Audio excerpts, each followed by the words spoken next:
بسم اللہ الرحمن الرحیم۔ حضرت داؤد علیہ السلام کی قوم کے 70,000 آدمی عقبہ کے پاس سمندر کے کنارے ہیلا نامی گاؤں میں رہتے تھے،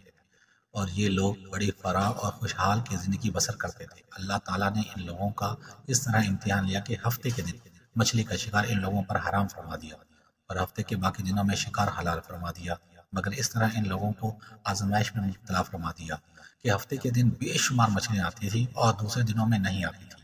تو شیطان نے ان لوگوں کو یہ ہیلا بتا دیا کہ سمندر سے کچھ نالیاں نکال کر خشکی میں چند حوض بنا لو، اور جب ہفتے کے دن ان نالیوں کے ذریعے مچھلیاں حوض میں آ جائیں تو نالیوں کا منہ بند کر دو، اور ان دن شکار نہ کرو، بلکہ دوسرے دن آسانی کے ساتھ ان مچھلیوں کو پکڑ لو۔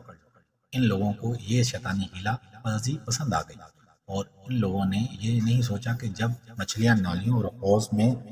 مقید ہوں گی تو یہ ان کا شکار ہوگا، تو ہفتے کے دن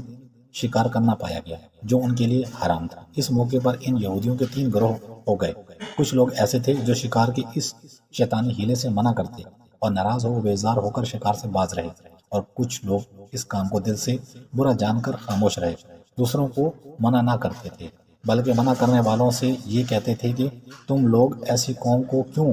نصیحت کرتے ہو جنہیں اللہ تعالیٰ ہلاک کرنے والے یا سخت سزا دینے والا ہے۔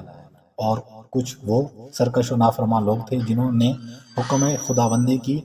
اعلانیہ مخالفت کی اور شیطان کے ہیلا بازی کو منع کر کے ہفتے کے دن شیطان نے شکار کر لیا اور ان مچھلیوں کو کھایا اور بیچا بھی۔ جب نافرمانی نے منع کرنے کے باوجود شکار کر لیا تو منع کرنے والی جماعت نے کہا کہ اب ہم ان مصیبت کاروں سے کوئی میل جول نہ رکھیں گے۔ چنانچہ ان لوگوں نے گاؤں کو تقسیم کر کے درمیان میں ایک دیوار بنا لی اور آمدرفت کا ایک الگ دروازہ بنا لیا۔ حضرت داؤد علیہ السلام نے غضب ناک ہو کر شکار کرنے والوں پر لعنت فرما دی۔ اس کا اثر یہ ہوا کہ ایک دن خطا کاروں میں سے کوئی باہر نہیں نکلا، تو انہوں نے دیکھنے کے لیے کچھ لوگ دیوار پر چڑھ گئے، تو کیا دیکھا کہ وہ سب بندروں کی صورت میں مسخ ہو گئے ہیں۔ اب لوگ ان مجرموں کا دروازہ کھول کر اندر داخل ہوئے، تو وہ بندر اپنے رشتہ داروں کو پہچانتے تھے اور ان کے پاس آ کر ان کے کپڑوں کو سونگھتے تھے اور زاروں زار روتے تھے، مگر لوگ ان بندروں بن جانے والوں کو نہیں پہچانتے تھے۔ ان بندر بن جانے والوں کی تعداد 12,000 تھی۔ یہ سب 3 دن تک زندہ رہے اور اس کے درمیان میں کچھ بھی کھایا پی نہ سکے، بلکہ یوں ہی بھوکے پیاسے سب کے سب ہلاک ہو گئے۔ شکار سے منع کرنے والے گروہ ہلاکت سے سلامت رہا، اور صحیح قول یہ ہے کہ دل سے برا